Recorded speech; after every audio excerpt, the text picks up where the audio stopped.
जातिवादी के धुर विरोधी और एक बड़े समाजवादी नेता ने कभी कहा था कि जाति नहीं जाती। मध्य प्रदेश की सियासत में भी ये बखूबी फिट बैठती है। मध्य प्रदेश की सियासत से जाति नहीं गई, लेकिन जातीय समीकरण की धुरी वक्त के साथ बदलती रही है। यह रिपोर्ट आप देखिए।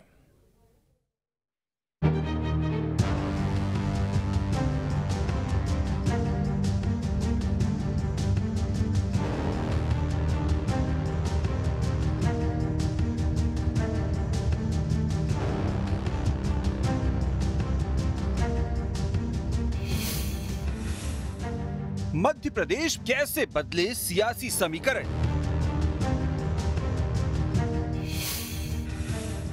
2003 के बाद बनने लगे नए जातीय समीकरण। जी हां, सियासत में समीकरण बनते और बिगड़ते रहते हैं। सब कुछ समय, काल और परिस्थिति के हिसाब से तय होते रहते हैं। मध्य प्रदेश में 26 जनवरी 1950 को पंडित रविशंकर शुक्ल प्रदेश के पहले सीएम बने और 26 जनवरी 1950 से लेकर 8 दिसंबर 2003 तक, यानी दिग्विजय सिंह की सत्ता से विदाई तक, कांग्रेस में जितने भी मुख्यमंत्री हुए उनमें एक तरह का जाति समीकरण दिखा। और इसके बाद 2003 में मध्य प्रदेश की सियासत में एक बड़ा उलटफेर हुआ और इस उलटफेर के साथ ही नए जातीय समीकरण बनने लगे।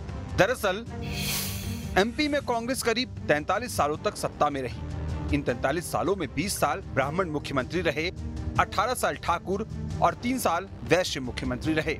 मतलब 43 साल में सवर्ण सत्ता के केंद्र में रहे। तो 43 साल के कांग्रेस के शासन में सियासत की धुरी एक अलग केंद्र के इर्द गिर्द घूमती रही। हालांकि ऐसा नहीं है कि 43 साल के कांग्रेस के शासन में ऐसी परिस्थितियां नहीं बनी जब नेतृत्व दूसरे हाथों में सौंपने की बारी आई, लेकिन एमपी में पहले गैर सवर्ण कांग्रेसी सीएम बने। ये शायद इतिहास को मंजूर नहीं था, क्योंकि 1980 में कांग्रेस ने 320 विधानसभा सीटों में से 246 पर जीत दर्ज की। तब सीएम की रेस में अर्जुन सिंह और आदिवासी नेता शिवभानु सिंह सोलंकी का नाम सबसे आगे था। इन दोनों के अलावा तीसरी दावेदारी कमलनाथ की भी थी। इस बीच ज्यादातर विधायकों ने शिवभानु सिंह सोलंकी के पक्ष में हामी भी भर दी, लेकिन कमलनाथ ने ऐन समय अपना समर्थन अर्जुन सिंह को दे दिया। अर्जुन सिंह 9 जून 1980 को मध्य प्रदेश के मुख्यमंत्री बने। 1993 में एक बार फिर ऐसी स्थिति बनी जब अर्जुन सिंह का समर्थन ओबीसी फेस सुभाष यादव को था, लेकिन बाद में दिग्विजय सिंह ही 1993 में एमपी के मुख्यमंत्री बन गए। तो इस तरह शिवभानु सिंह सोलंकी पहले कांग्रेसी आदिवासी सीएम बनते बनते रह गए और सुभाष यादव पहले ओबीसी कांग्रेसी सीएम बनने से चूक गए। हालांकि 43 साल के शासन में कांग्रेस में बेशक सभी सवर्ण सीएम हुए, लेकिन राजनीति के चाणक्य अर्जुन सिंह ने बदलते हालात को भांप लिया था और इसलिए उन्होंने मंडल आयोग से पहले एमपी में महाजन आयोग बना दिया। अर्जुन सिंह ने महाजन आयोग की सिफारिशें मंडल आयोग की सिफारिशों को लागू होने से पहले ही मध्य प्रदेश में लागू कर दिया। इसके तहत सबसे पहले एमपी में ओबीसी को 14% आरक्षण मिला। इसलिए लालू और मुलायम जैसे नेता एमपी में अपनी पार्टी का विस्तार नहीं कर पाए, या कहे ये एमपी में पैर नहीं पसार पाए। 1992 में बाबरी मस्जिद विध्वंस के बाद भी 1993 में हुए विधानसभा चुनाव में मध्य प्रदेश में कांग्रेस को बड़ी जीत मिली। जनवरी 2002 में दिग्विजय सिंह ने भोपाल दस्तावेज कॉन्फ्रेंस कराया। दलितों को मुख्य धारा में बराबरी की हिस्सेदारी देने के लिए ये आयोजन था। समाज के दूसरे वर्गों में इसे लेकर नाराजगी दिखी और 2003 में कांग्रेस हार गई और दिग्विजय सत्ता से बाहर हो गए।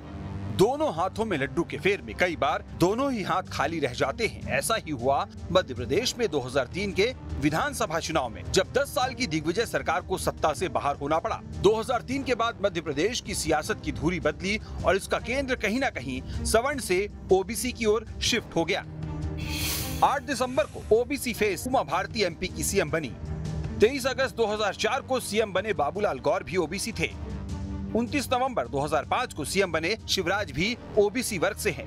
इस समय शिवराज कैबिनेट में 25% मंत्री ओबीसी वर्ग से हैं। एमपी विधानसभा में इस वक्त 60 विधायक ओबीसी वर्ग से हैं। इनमें 32 बीजेपी और 28 विधायक कांग्रेस से हैं। एमपी में प्रशासकीय क्षेत्र में ओबीसी की 25% भागीदारी है। जिला पंचायत अध्यक्षों में 55% तक ओबीसी को प्रतिनिधित्व मिला है।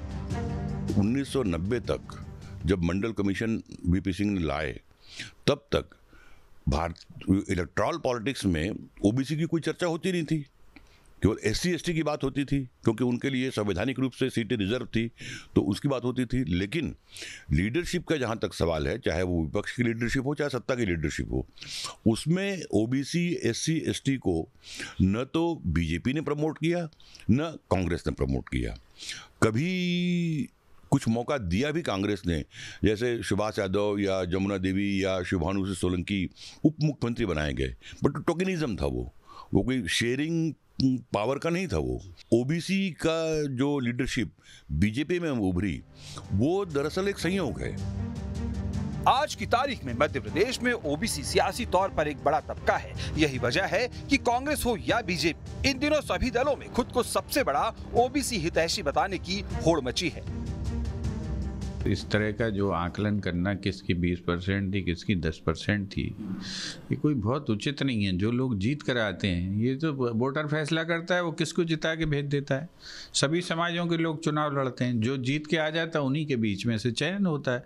कोई ये थोड़ी फार्मूला बनता है कि इतने समाज 20% है तो ये 20% क्यों नहीं जीते। अगर 10% जीत के आए तो क्या कहीं से उधार लेके आओगे आप? ये जो है उसका गणना का, विश्लेषण का ये विषय नहीं है। जो लोग चुन के आते हैं उसमें से आप विश्लेषण करिए कि इतने चुने हुए लोगों में से किसको आपने चुना। वो हमारे विधायक तय करते हैं, और जब विधायक किसी को नेता चुन लेते हैं तो वो मुख्यमंत्री बनता है तो फिर वो संतुलन कायम करता है। लेकिन न उसने कभी आदिवासी समाज को प्रतिनिधित्व दिया, न उसने OBC वर्ग के किसी नेता को प्रतिनिधित्व दिया। बात करें तो सुभाष यादव जी मुख्यमंत्री की कतार में थे, किस प्रकार से उनको निपटाने का काम किया हमने देखा। जमुना देवी से लेकर शुभानु सिंह सोलंकी से लेकर कांतिलाल भूरिया से तमाम नेता दावेदार थे, सबको पीछे करने का काम किया। कांग्रेस इस वर्ग का सिर्फ उपयोग वोटों के लिए करती है, राजनीति के लिए करती है, लेकिन इस वर्ग को देने की बारी आती है जब भी कोई बड़ा नेता, दूसरा नेता खड़ा कर दिया जाता है। वहीं भाजपा की बात करें तो हमने OBC वर्ग से 3 मुख्यमंत्री दिए हैं। उमा भारती से लेकर बाबूलाल गौर, शिवराज जी सब इसी वर्ग से आते हैं। हम इस वर्ग के सच्चे हितैषी हैं, लगातार हम सभी वर्गों को साथ में लेकर चलने का काम करते हैं।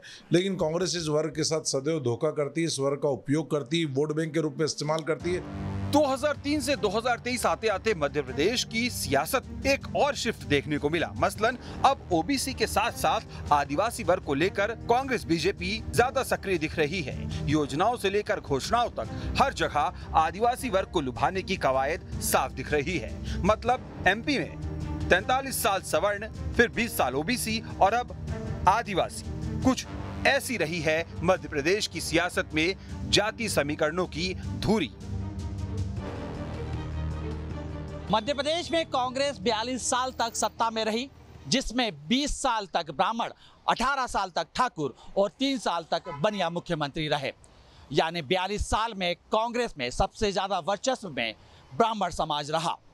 हालांकि इस 42 साल में एक बार भी OBC या आदिवासी वर्ग को मुख्यमंत्री पद पर प्रतिनिधित्व नहीं दिया गया। कैमरा पर्सन प्रदीप के साथ अतुल शर्मा, न्यूज़ स्टेट, भोपाल।